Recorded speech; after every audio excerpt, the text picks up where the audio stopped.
How's it going, everybody? Today I wanted to discuss some suggestions that I had to improve the overall gameplay experience within Dirty Bomb. From a couple simple additions to the main menu to some interesting changes to certain game elements, this will probably be a part 1 of a series of suggestions since feedback is especially important to a game in development, but not everybody will agree with my ideas, so please let me know your thoughts down below after you've heard my case. Number 1. Giving players a small credit reward for completing the tutorial level. This doesn't have to be a huge reward. I think even 2,500 credits will be enough incentive for new players to learn about the basic game mechanics. I found from personal experience that new players don't seem to know that they can drop ammo as fire support or heal and revive other players as a medic. Maybe it's due to being willingly ignorant, but I believe giving incentive to play and learn from the tutorial level will expand awareness of team support abilities. Number 2, still on the topic of the tutorial level, adding a trade-up demo for loadout cards would definitely be beneficial to new players to help them understand not only how loadout cards work, but that bronze cards are the highest beneficial rarity and anything higher than that is just cosmetic. I don't believe it's clear enough that you can purchase any loadout that you want from the store, and anything above a bronze rarity does not give you a gameplay advantage. Number 3, adding your daily bonuses to the main menu underneath the mission refill box. Now I know I'm not the only one who's thought of this. In fact, Reddit user P4V07 has designed sort of a crude graphic of how the main menu can be improved, and I'll display that on screen now. I'm not sure his additions to social media links are necessarily needed, but they are a nice touch.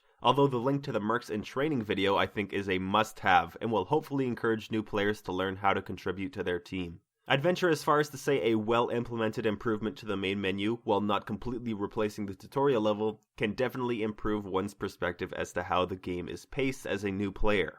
Number 4. While we're still on the topic of daily bonuses and missions, why not add your current mission progress to the escape menu or the scoreboard while in-game? Currently, while in-game, you will only know how far you've progressed through your missions at the end of match screen, and I would say it would be a useful improvement to refresh your memory on how far you've progressed through your current missions while in-game or waiting for a respawn. Number 5, another improvement to the main menu I would personally like to see implemented would be a post-match review option for your last match. By this I mean you can currently only check your score, KD ratio, and XP and credits earned in the short time between the match ending and having you thrust back into the lobby. Being able to check your last match's stats in the lobby would be a nice addition.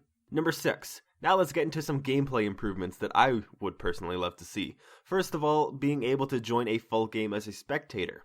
While it may not be huge, I could see some benefit from being able to join a full match as a spectator. This way, as soon as somebody leaves, you can immediately join their team. Currently, if you join an open game and then choose to spectate, someone else can join the open spot you left behind, leaving you only able to spectate and wait for somebody else to leave, or to leave yourself. So because of that, I see no problem with being able to implement this, since player numbers don't seem to be a factor in preventing it from happening. Number 7. Adding a red or blue hue to enemy and friendly ammo stations. We already have a color differentiator between all the other enemy equipment, so why not ammo stations too?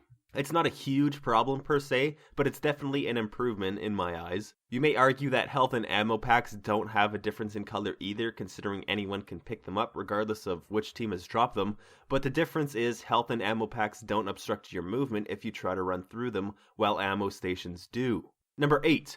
Add a help up indicator when somebody else is helping up a teammate. We already have a system such as this for teammates who are trying to repair or defuse the same objective, so why not add a teammate helping indicator when more than one person is trying to help somebody up? Number 9. Currently, when waiting for a respawn, you can spectate your teammates and view their health pool. It doesn't always work for whatever reason, but I would love to be able to check their ammo count as well as the cooldown timers for their abilities. I'll give you an example of when this could be useful. Say you're in execution mode, only one teammate is left on either team, and it's a clutch moment. While spectating your teammate, you realize that they haven't noticed that their magazine is low on bullets and that they should reload. You tell him such, and because of that, he's able to get the pick on the enemy with a full mag and win the round. Simply yet effective. Number 10. Shooting enemy mines should damage more than just the proxy that deployed it. Now, I know this is subject to a lot of ridicule, and I am prepared for that, but I would like to see this implemented.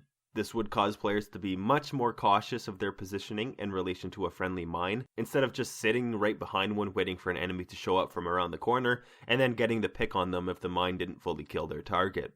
It would force players to be much more tactical than having 2 proxies deploy up to 4 mines on a site, and then having the rest of their teammates stand next to them guarding the area, But the question is, where do you draw the line? Should a friendly Fragger's grenades kill friendlies? What about Fletcher's sticky bombs or Nader's grenade launcher? Or even Kira's orbital laser? Well, these are all friendly fire-related incidences and should be kept as such. Enemies triggering a friendly mine by walking near it should not damage friendlies outside of competitive, because that constitutes as friendly fire. However, a deliberate sabotage of an enemy mine doesn't constitute, at least in my eyes, as friendly fire, and is more of an intention to cause damage to whoever deployed it, and that is why I think shooting enemy mines should damage more than just the proxy that deployed it.